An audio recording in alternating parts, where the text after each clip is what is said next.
Pick up the clues phone. Connect with your audience, lead people in. The user experience supports the story, easy to read maps, and strive for simplicity. And without belaboring the point, for example, you might have a map in ArcGIS Online or ArcGIS Desktop or ArcGIS Pro, and it has a fair number of layers and so on, right? But for your story map, you really don't want to be sharing that interface, right? You want to be able to communicate the results of what you're investigating in a clear way. The title even matters. So, for example, for about 2 years running, the most popular story map was Zoo Babies, because that was more compelling than Young Animals at the Washington, D.C. Zoo. So your title actually matters, especially if you're going to share that and you want folks to actually look at it. And for you students that probably have heard this numerous times from your professors, narrow, focused, right? Your master's thesis, you got to narrow it down. And I love these quotes from Mark Twain, especially if I had had more time, I would have written you a shorter letter. So, longer is not necessarily better in these. We've seen some really long story maps, and many of them, like the Hot Numbers one, are very compelling. And more is not always better, okay? You could split it up. You could have a story maps gallery with a couple of these in a gallery. We'll talk about how to create a gallery here in a bit, but think about that just like when you're writing your master's thesis. Okay, selected teachable moments. There is a My Stories zone inside the story maps construction area. And it's got, just like Survey 123 and other tools that we've got that you can use, you've got a little thumbnail there, and you've got some metadata and some ways to keep your content current and check for broken links and things like that. So take advantage of that My Stories content. It's the story. Okay, give context of where your map is located. Sometimes we see these really interesting maps, and all of a sudden you're at 1 to 10,000 scale or 1 to 5,000 scale in some area of the world. I don't know where I do, since, I love the Mountain West here, but Pyramid Lake, there was one in Nevada. Well, what if I'm in, Kazakhstan? I don't know where Pyramid Lake, I don't know where Nevada is. Give me some locational context. Also, the tabs. Some of the tools that we have in this ArcGIS platform have an autosave function. Some of them don't. So you want to keep track of how often you're saving, and if your tool that you're using, now the new Story Maps tool actually does have an autosave, but some of our tools still do not. So, hey, but it's the web, it's okay, you don't need to save. No, anything could happen, right? So make sure that you're saving, and also make sure you know in which tab you're actually signed in. Because sometimes, as you probably are aware, when you're working with web-based GIS tools, your login credentials don't transfer to different windows or different tabs in your browser. So you want to make sure that and you also don't want to use the back button if you're in the middle of an edit session. Oops, I mean the back button in your browser. Oops, yeah.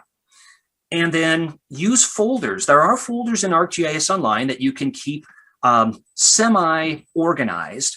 I say semi because there's still a little clunkiness, in my opinion, in folders, that you can't have subfolders. You can only have folders. You end up having a lot of folders in your ArcGIS Online account, as probably some of you know. So it's okay. It's not, I admit, it's not the greatest, but use those folders to the extent that you're allowed to. And then also, one of the things I love about story maps and teaching and learning with them is it provides so many linkable and teachable moments. So for example, hey, am I permitted to use that photo from Bob's Photos, Inc.? Well, if you don't want to call from Bob saying, hey, I don't recall giving you permission to use that photo in your story map, you better ask permission, or use Creative Commons, right? Non-copyright your own content. I take advantage of, a lot of US federal agencies information. A lot of that is non-copyrighted and so on. So it's a nice way of for those of you working with students, to get them to think about, just because it's on the web doesn't mean I have permission to use it, and related topics. And then also be mindful of image size. I know that, here we are in 2021 and, we're all online right now, but, there are certain bandwidth issues, as you probably have encountered in your own work. So just because your device takes, 10 megabyte images, do you want your story map to have 110 megabyte images? I don't think so. I think you can get away with reducing some of that size of the images and still be, having some crisp imagery to look at. So be mindful of that. I think we're all aware of that. When, students were sent home and we had them work on, I was working with some students, for example, and we had them create in ArcGIS Online 100 tessellations, and they were data science and business students. They wanted, 100 variables in every 100 tessellations. And so it was, when they went home, it was, hey, we can't run this. We can't run the tessellation. So, reducing the area that you're concentrating on for your particular lesson, or the number of variables, and still be able to accomplish your educational goals. Those are all considerations. And I know you're all innovative educators and you understand what I'm saying, but I think it's good to mention it here. 3 key points about story maps before we get started with our hands-on component here, and that is this platform is rapidly evolving. So don't get too locked into thinking the tool A that I want to use is going to be on the left side of this particular story maps interface. Well, in 6 months, it might not be on the left side. The point is, what the tool is and you know why to use it. The tools advance, the interface advances. This tool is the most important tool, right, that we're trying to nurture in students and fellow faculty, right? Your spatially enabled, spatially thinking brain. Yeah, it's interesting to know how to geocode and make story maps and so on, but this tool is always the most important one. So keep that one in mind. But every time the platform evolves, they get easier to use and more powerful. So good news, both counts.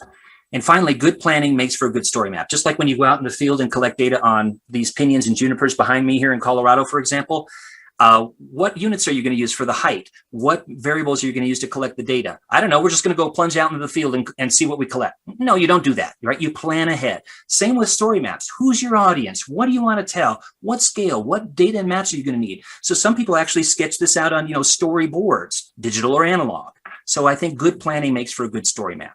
And you can ignore these pieces of advice, folks, but if you do, your story maps will be, wait for it, sorry maps. Your story maps will be sorry maps. Ooh, that was so bad, Becky. My apologies. One way to get started with this, I encourage students and others, faculty as well, to make a story map of your CV or resume. And I have a whole essay in the S3 community, formerly known as the GeoNet community, of exactly this, why and how to do it.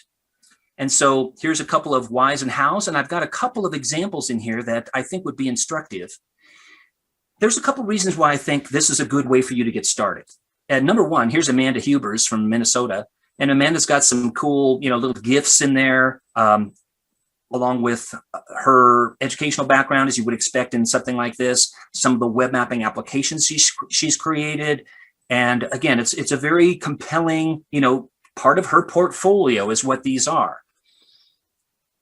And here's mine, not that it's the end all be all, but I just wanted to show you that I'm not telling you to do something that I don't do. I'm always trying to practice what I'm preaching. And so here, normalize your choropleth. You can put nerdy, geeky pictures of yourself along with, your what drives you forward, why you're passionate about. Look at this, the 12 Apostles rocks in Australia. Good on you, mate. She'll be right. But I highly encourage you. Oh, look, I'm pointing at where I am right now, Denver, Colorado. Yeah, my right hand is pointing at Denver. I'm lying on a big map of Colorado. Okay. I highly encourage you to do the following. Put at least one web map that's interactive inside your story map. There's a couple reasons for it. For example, oftentimes we see story maps and they're just images and photos. Nothing wrong with that or in text. But the whole power of GIS is a web map, right? A web map. So I just encourage you to do this kind of thing, okay? And overall, though, why do this? Why use this as a way of immersing yourself into story maps? A, it's your own story, so you really don't have to do tons of other research, right? It's all in your head. B, it keeps you in touch with, every time you update your own resume as a story map or your CV as a story map, with the newer tools that have come out. Oh, now I want to make an express map or some of the other capabilities you have now. And C, for those of you that are, using this as, in addition to your regular CV, nothing wrong with your regular CV. I have one as well. And I actually have a link to this from my regular CV. But it shows your prospective employer that, hey, this person knows something about WebGIS, right? And it allows you to, I think, finally well, and in conjunction with that, sort of stand out in the sea of other resumes that your prospective employer might receive. And finally, it's fun. It's a fun way of you actually experimenting with the tools. So give that a try. I think you'll like it. We've already talked about classic versus ArcGIS story maps, but feel free to, we can chat more. Let's go ahead and do this. Let's at least start with building a story map. We're going to get a little bit down the road. We're going to do some different things in this hands-on component of the workshop. We're going to have a short break sort of midway through the hands-on component. But I think you'll see that yeah, I get it. And this is doable and I can do it. So give you skills and confidence that you can do it. And then we've got a lot of additional items that I wanted to share, not just how to move forward, but some things about, I mentioned, little hints of coming attractions, collections of story maps. How do I do that? And so on. But for right now, let's go ahead and do this. Let's go to this hands-on lesson in the new story maps tools. And I'm going to go ahead and open this in a tab, and then I'm going to paste the URL in here, because what I'd love to have people to do is to go to this lesson. And what we're going to build, if you go to that lesson and you go to the very bottom of it, I actually have a zip file of all of the components that you'll need for building this story map. Now, as you can see here, so that zip file, go ahead and put that, access that link, go to the zip file at the end of that essay, find a place on your drive or on some shared drive or something like that where you can unzip it so that you can access the images and the procedures and everything that's inside there. Okay, does that make sense? Now, as you can see here at the top of the essay, and I'll give you a moment, don't worry, to get into that. What you're going to build is something that is going to be looking very similar to this. Now, I know that geomorphology and Indiana, okay, doesn't float everybody's boat. I mean, what's not to love? It's glacial terrain and it's landforms. But even if that's not your thing, okay, I think it's instructionally valid to have everybody create something and have a successful experience with that one thing, and then go off on tangents about, here's what I want to create. So for those of you that are instructors out there, I've found this to be extremely valuable. If I know it's tempting to just kind of let everybody, maybe look at a few tutorials and then just go. But then you get into all these sort of rabbit holes about, where are the images that I'm going to get? And I don't even know what kind of story I want to tell. And it's just, I think, really good instructionally to go through a common success first. And then, okay, I understand that now. Now I'm ready to do my study on insects or water quality or whatever it is. Okay. So we're going to actually build something that's going to look similar to this. We're not going to have time to build the whole thing, but we're going to start down that journey. Okay. And I don't mean the 80s band journey. I mean the geospatial story maps journey. Some of you are like, oh yeah, journey. So I'm going to do the same thing you're doing. I'm going to go to that blog and I'm going to go to the zip file and I'm going to, download that zip file. It worked for me when I clicked the little download button just to the right. Oh, super. Yeah, we changed the platform a little bit, and you used to be able to just click on the text. Thanks. Oh, I've got it twice now. No worries. All right, so you've got it somewhere, and you're going to unzip it, unzip that folder. Inside the folder with all of the data items in it, you will have several things. As you can see, you've got a lot of images in there. And you've got a PDF and an actual doc file as well with the procedures in it. And the reason why I provided the doc file is so that you can modify it for your own lesson. You can substitute your own topic in there if you'd like. So I'm trying to provide something that you can actually modify and you won't have to create it from scratch. Are there other tutorials? Yes. On the story maps page, as we'll talk about toward the end about, how do I keep learning? There are plenty of other tutorials. This is not the only tutorial out there. But I've tested this and used it in many different settings. And so we'll what we're going to do is we're going to go to storymaps.arcgis.com and sign in. And fortunately, Becky has got maybe a word or two here. Like if you've got an account at UMass or at your own local university, you can go ahead and use those credentials. Becky, do you want to expand on that a bit?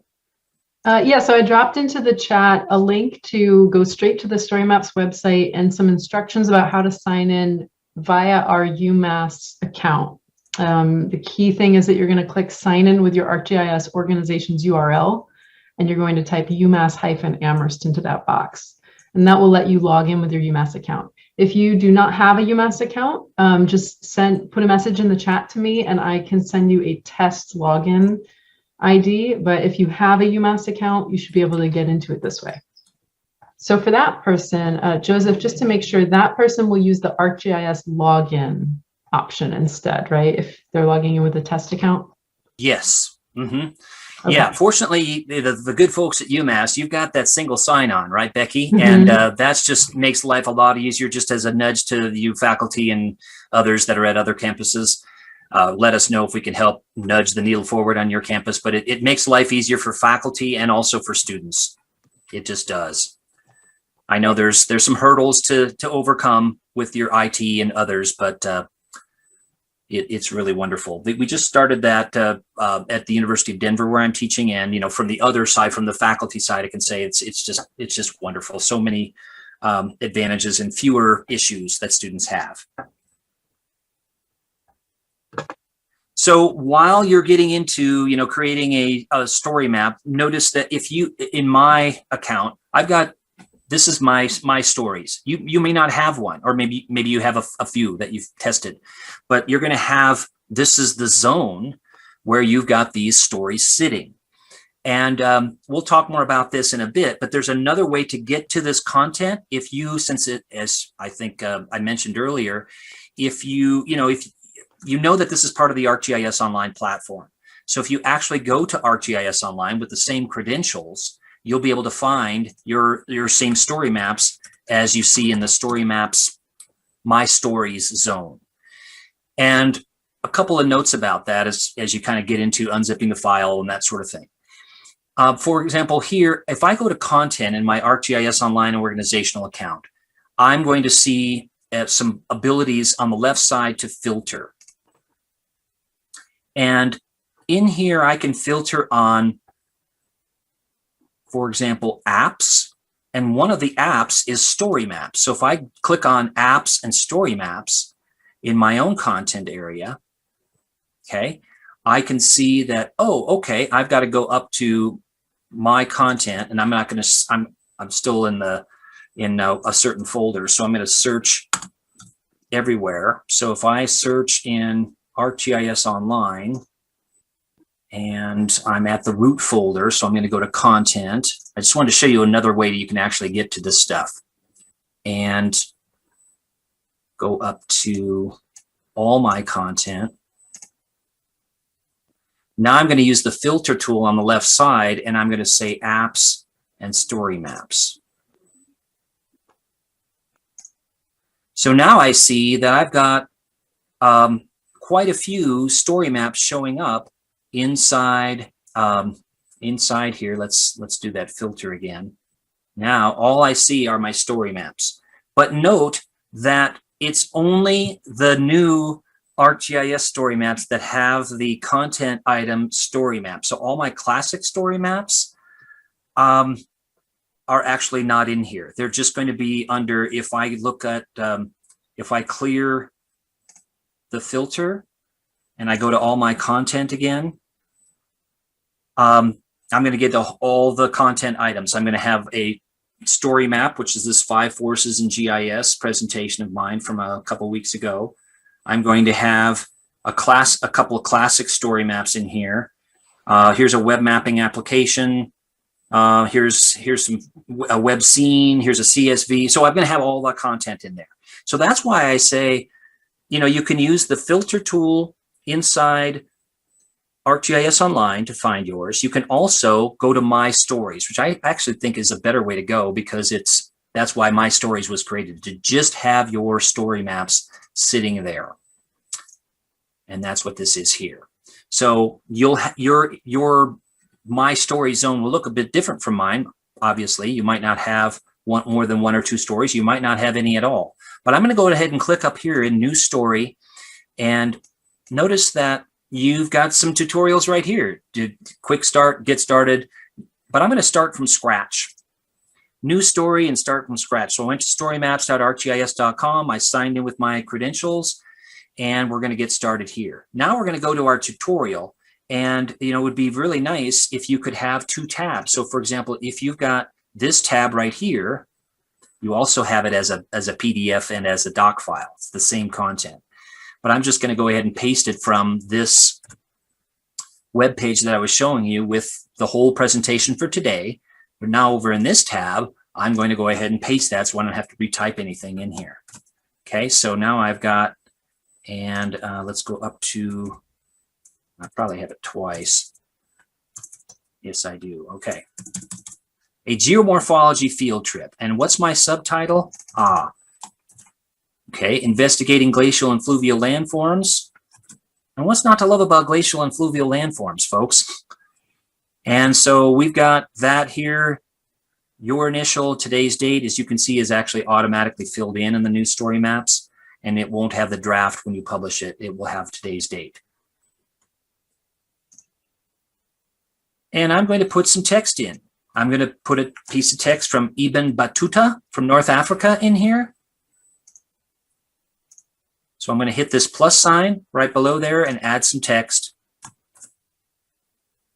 and put that in. Notice that you've got a few tools just like you would expect with any sort of text editor, not a ton. Remember, this isn't Illustrator, okay? You're not going to have, I want to rotate that text by 10 degrees. This isn't Illustrator. The power is in the maps. So you're going to have some functionality here, and maybe this is a good time to talk about the following. Story maps are, you get a core set of tools, and you can get something published in relatively short order in a short amount of time, and you get some functionality. With Web App Builder / Experience Builder, which is another part of that ArcGIS platform, you're going to have more functionality, but it will take a little more time. So with more tools, you got more capabilities, and you can customize, more customization. So again, it kind of depends on what your end goals are and what tool you want to use. It's roughly analogous to ArcGIS Online versus ArcGIS Pro. ArcGIS Online, you got about 45 analytical tools there. Buffering, overlay, geocoding, right? You can teach large blocks of courses with 45 tools. You really can. ArcGIS Pro, you've got over 1,100 tools at your fingertips. So there are going to be tools in here that you can't do over here. So again, think about the most appropriate tool for the job. Probably enough said on that, but I hope that's instructive. I'm going to grab this text in the next block and add another text block with this plus sign. If you don't see the plus sign, just move your touchpad, move your mouse or whatever you're using so that this is kind of a floating thing, as you can see. If you don't see it, you just might have to float around a little bit until it's actually there. So I'm going to add a little bit more text, and then I'm going to get to the exciting part, which is the mapping part. Okay. And if you don't like this, of course, you can change these kinds of things. The other thing that I probably should mention at some point as you're pasting some of these blocks in at the beginning is notice up in the top, you've got a design. Again, you've got a decent number of core fonts, colors, etc. Not hundreds and not thousands. So again, you're getting, and we actually get a lot of feedback from people saying, I know it's tempting, but don't overload story maps with a lot of functionality in terms of, aesthetics. Want to keep it pretty simple. So we're sensitive to that. As you probably can imagine, we're getting input from, a wide variety of sectors of society, not just education. So we're trying to balance all those requests, but yeah, we totally get that. And, I'm right with you on that. Keep it pretty simple and functional, but meanwhile, bring some of those things that we could do with the classic story maps in it. And then that's starting to happen, as I'll talk about in a moment. Anyway, I'm going to leave this up to you to kind of experiment, with some of these themes and colors and that sort of thing. Okay, now the exciting part though is, I think, is the mapping part. So we've got, okay, we've got our geomorphology field trip. Hey, we don't have a photo in the top. Okay, let's go back up to the top and say, I'm going to preview this, and all I've got is text up here. So, and notice in the preview, you've got this very nice preview on phone, preview on tablet, preview on desktop. So it's optimized, at least in part, maybe not as robustly as some other tools, but it's optimized in part because for different devices, which is actually nice. You don't have to go into CSS and do a lot of work in here. But that said, let's go up and say, you know what? I really want to go hovering up to the top of this. I'm going to go back to Edit Story, and I've got, notice that it's still in draft. We haven't published yet. Nobody can see this but me, and you can see your own story map. But inside here at the top, what if we put an image? Ooh, okay. And so it can be a link, right? It can be online, but you've actually got the little zip file that you've downloaded. So you've got them actually all at your fingertips. So I'm going to go ahead into my downloads UMass folder. And I've got my intro IN1 image there, and I'm going to go ahead and add that. But notice where it sits versus this. The way it was up here in what I wanted you to do is actually put it in the top. So you probably can figure out how to get it out of that location and added to a cover image, right? So you've got this button way at the top right. And if you don't see that, make sure you're scrolled all the way to the top, add cover image or video. So this is actually where I want to put the IN1 image in there. So I'm going to go ahead and open that and add that in. Now, how do I get it out of, and now it's got it right at front and center, which is exactly where I wanted it. It's going to take a while to float in there. This is where, I was saying be sensitive to bandwidth. So if you've got, again, 100 photos of 100 megabytes each or 10 megabytes each, not good. Now I'm going to go down to here. And the nice thing about this is that I can go ahead and just click inside that image that I have further on down and just delete it. Okay, so now I've got the cover image in there and my title, and now I'm ready for a map. But before I get the map in there, questions, comments? Okay, also, I'll say this too. You'll have the documents right at your fingertips. So, at your own convenient time, you can actually go through this in more detail and so on. So yeah, but I totally understand what you're saying. I'm going to go to well, let me also say this. Once you understand, okay, basically everything is driven by this plus sign. Then at that point, it's like, okay, I can add text, I can add images, I can add a video, but there are a couple of things that I wanted to highlight in this next section here as we go on. And that is that notice that the map that we're trying to develop, which is this thing right here, I have an interactive web map in there. Okay. And that is, again, the power of these. It's connected to ArcGIS Online. Now, how do you get your maps into ArcGIS Online? That's actually a topic for another webinar. But just to talk about that here briefly, there's a couple of ways to do it. For example, I'm going to get rid of this hot numbers story map. I'm going to get rid of a couple tabs here just to save on bandwidth. But one way is, okay, I've got this. I've got a survey 123 on a school campus, okay? And so I've got a web map, correct? This web map has a map ID. It's got that long, gnarly alphanumeric. So that's part of my content inside ArcGIS Online. I can point to this map and put it into my story map and tell the more complete picture of the campus infrastructure project that I worked on with students on this particular campus, for example. See what I mean? So you've got maps inside ArcGIS Online that you can bring into story maps. Another way to get your content in there is, let's say you've got a tool like Business Analyst Web, which you actually have at your fingertips. inside many of the tools that are all based on the same platform. For example, here I've got this is part of my lesson on that I use with especially business students, but I also have used it in geography courses of I want to cite a pet sitting service. And one of my variables is households that own 2 or more dogs. So I'm going to go up to 100 here, and all these gray census tracts in around Riverside, California, are over the national mean of households owning 2 or more dogs. And the other variable that I've got is, hey, do they own a vacation home? Because I'm thinking, hey, if they own 2 or more dogs and they have a vacation home, they're more apt to want my service of my pet sitting. Okay, so these are all the neighborhoods in this particular part of the world that meet both of those, that are above the national mean for both of those criteria. So I've got this in Business Analyst Web in this case, and even in Business Analyst Web, if I share results and I go to Story Map, look at that. Get started. Okay, I can create a story map right from Business Analyst Web. So the alternative workflow of story maps, other than the going into the story map zone like we've been doing for the last 10 minutes-ish, is you're inside another tool, such as Business Analyst Web. Or what if you had a map inside ArcGIS Pro?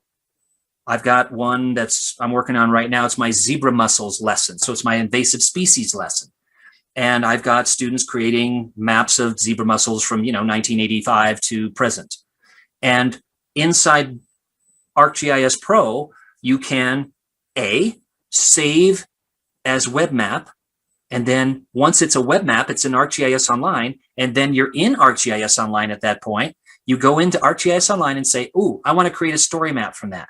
You may say, well, Joseph, how do you do that once you're in ArcGIS Online? Well, one way to do it is, okay, let's say I'm in ArcGIS Online like I am right here, and if I go to the share button and I create a web app at the bottom, remember there are web maps and there are web apps. Story maps are actually web apps. It's just more fun to call them story maps, but they're really story apps, if you know what I mean. They're really web mapping applications. But inside the share, I can say create a web app. And there's a couple of interesting things here. One of which is I can create a dashboard. You've seen dashboards from JHU on COVID for 12 months now, right? Unfortunately, right? We've all been looking at those, but that's a dashboard of the COVID situation. You can create a dashboard right from here. You can go to our web app builder. Again, a little bit more functionality than story maps, but you can actually go into web app builder here. But what we're going to do here, I'm just going to show you here, is configurable apps. And one of the blocks or one of the groups that you've got in there is build a story map.